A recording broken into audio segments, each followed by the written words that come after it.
Rocky Top Insider instant reaction to Tennessee baseball's 9-5 loss here in the College World Series Finals, Game 1 of the College World Series Finals to Texas A&M.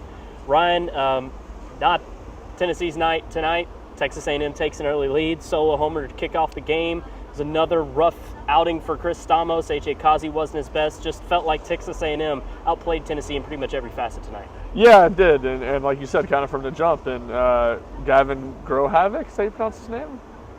Yeah, I know it's Grahovac, so it's like Grahovac or Grahovac. Yeah.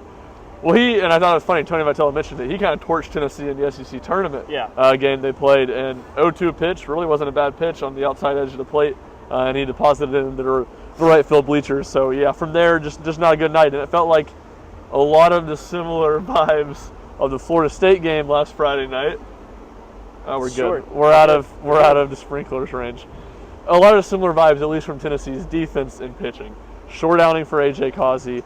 Stamos pulled after one out. Bad defense behind him. And Tennessee's offense, while they did some good things tonight, not enough to kind of overcome those issues. Yeah, the defense, I think, is probably the biggest storyline of tonight. I know A.J. Kazi, wasn't great, and Stamos, we haven't seen a good Chris Stamos outing since the SEC tournament, but this stuff from the defense, this is what's going to sink Tennessee. We've talked about it a lot, specifically Billy Amick. I think Curley's error, was a little bit of a weird situation there, a tough play.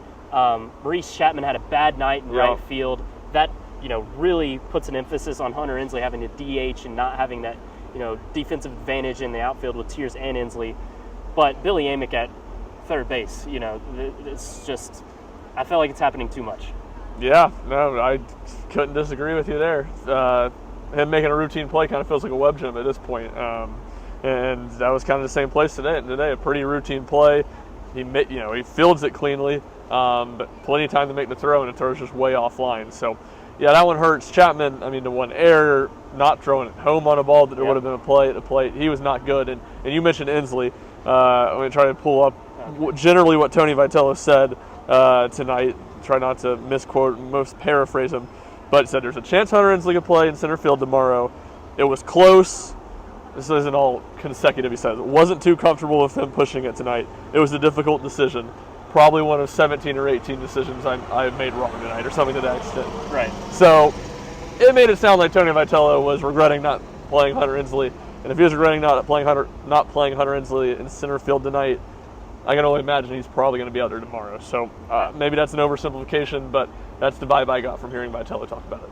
I think if it's anywhere from 65 to 70% to higher for Inslee's defensive capabilities, like percentage healthy, right? I think you have to play him. Because, of course, his bat's always going to be in the lineup, but with what Tiers and Inslee bring you defensively, I just think it's a must at this point, and Tennessee's going to win a championship. They can't keep having these defensive mistakes. I think the water's going to get us this time. It is.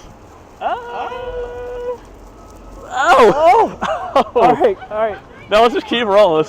We'll get it before it comes back. All right. I don't know. Oh, it's coming back. Let's just move it back. Yeah, let's move it back. This is gold. We're still rolling, ladies and gentlemen. All right. Clock back. Where we were at the defense. Clock it back up. The defense, it just feels like I think it's going to cost them now. 2 of 4 games in Omaha. They've had 3 errors. That only happened one time in the regular season.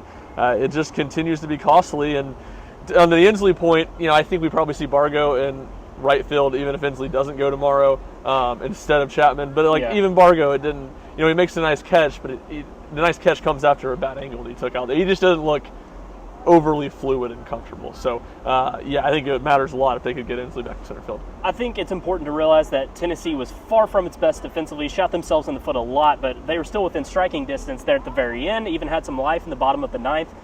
With Dreiling getting on and Billy having a single. So Tennessee, they didn't get blown out tonight, and they did not play great baseball whatsoever. Offensively, was a little bit underwhelming. Simo going 0 for 5, KT going 0 for 5. It's the first time this season both of those guys have gone 0 for 5 in the same game. I believe only the second time for Tiers this season and 4th for Simo. But Ryan, my question to you is, we talk about Inslee obviously starting in center if he's able to. That's not really a change. Do you think Tennessee should make any other changes to maximize defense with their season on the line tomorrow?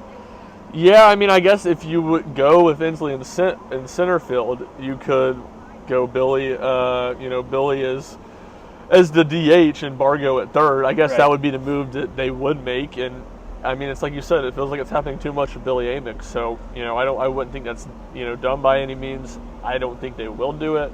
But I think that would be the move in that scenario that they would make. You think they'd go Bargo at third rather than Dean at third and Ariel in short? Yeah, I don't think there's any way they're throwing Ariel's bat out there at this point.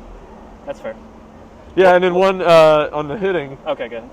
The stat or the instance we talked about a lot tonight. Yeah. Some of this is, just kind of baseball being baseball. But fifth inning, Tennessee runs Ryan Prager from the game with a Blake Burke leadoff double. It's 7-2 at this point, so the game could, still, up in the air. Tennessee could have really made things interesting that early. Yeah, 2 on, nobody out. Dylan Dreiling and Hunter Inslee both strikeout looking. Kavars Tears grounds out. You mentioned that Kavars Tears had a bad night. Yep. But Dreiling and Inslee were fantastic tonight. I mean, those two guys. Now we got Oh, you're good. We got the Gator coming by. This is the most dysfunctional. No, we got one more coming by. More. Dreiling and Inslee tonight, besides those 2 at-bats they struck out, were 7 of 8 combined. So they were really good at the plate besides those 2 at-bats.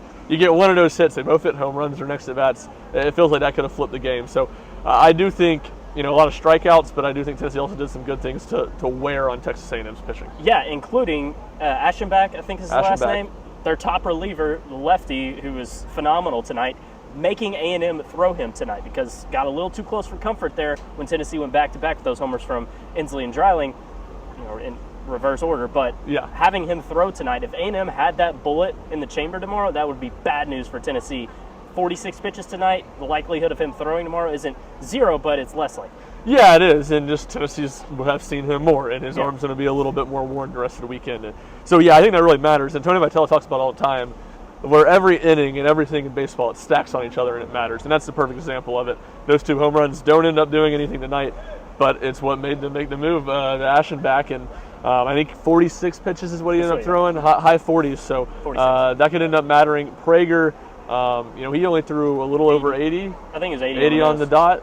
So, I'm sure he'll be available if Tennessee can force this thing to Monday. He'll be available on Monday. But that's all stuff you watch, and especially with A&M and Shane Sadea, the number 2 pitcher who's injured. They're a little bit more thin on the mound. They got good arms. It's not, like Tony Vitello said tonight, they're not going to run out of pitching. But, that could certainly make a difference. I think we're good. I think we're good this time. Yeah. On the counterpart, on the opposite side, though, Tennessee having Aaron Combs, Nate Snead, not throwing tonight, those guys are going to be full force for tomorrow. Yeah, no, the game had such a weird feel to it because Tennessee all doesn't. 3 fringe guys pitched. Yeah, Tennessee doesn't get anything from Samos. They don't get, Causey got a little bit deeper. I think he was a little bit better than he was against Florida State, but still not a very good outing for him. And you don't see Nate Snead and Aaron Combs are the only guys in the bullpen that didn't turn tonight. So and JJ.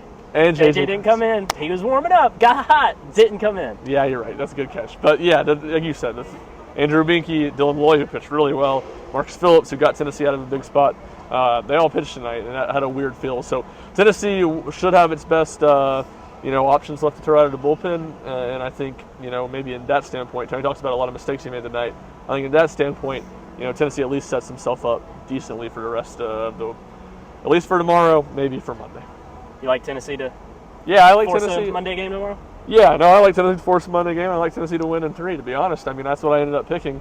If you listened to the podcast and didn't read the predictions, I flipped it and I said I like Tennessee in 3, and this was the game that felt like the most likely to because me. Of Prager. Because of Prager. And because of some of the issues we've seen with the Causey-Stamos stack as of late, with Stamos not going as deep, with Causey pitching poorly against Florida State. So, certainly A&M's up 1-0, so I obviously wouldn't be surprised if A&M wins, but I still like Tennessee. They need to clean up the defense, but for the most part, I like the approach and the at-bats tonight. Some bad, didn't take advantage 2 of 13 with runners in scoring position, but this team's been good in those spots all year. I think they'll clean it up. And something tells me SEMO and KT aren't going over back-to-back games. Yeah, I don't think you're seeing those guys go over 10 or over 9 again. So, yeah, I think Tennessee does it and does it tomorrow. And Tennessee's lost back-to-back games one time all season. I think March 23rd, 24th. Sometimes in mid-March at First Alabama. series of SEC play. Yeah, so it probably would have been earlier than that. But, yeah, that's the instance. Texas A&M 9, Tennessee 5. Vols are fighting for their season. I think it's How is it this much further this time? Vols will be fighting for their season Sunday at 2 p.m. Eastern here at the Chuck, Charles Schwab Field. Tennessee and A&M going at it tomorrow for Ryan. See you next time.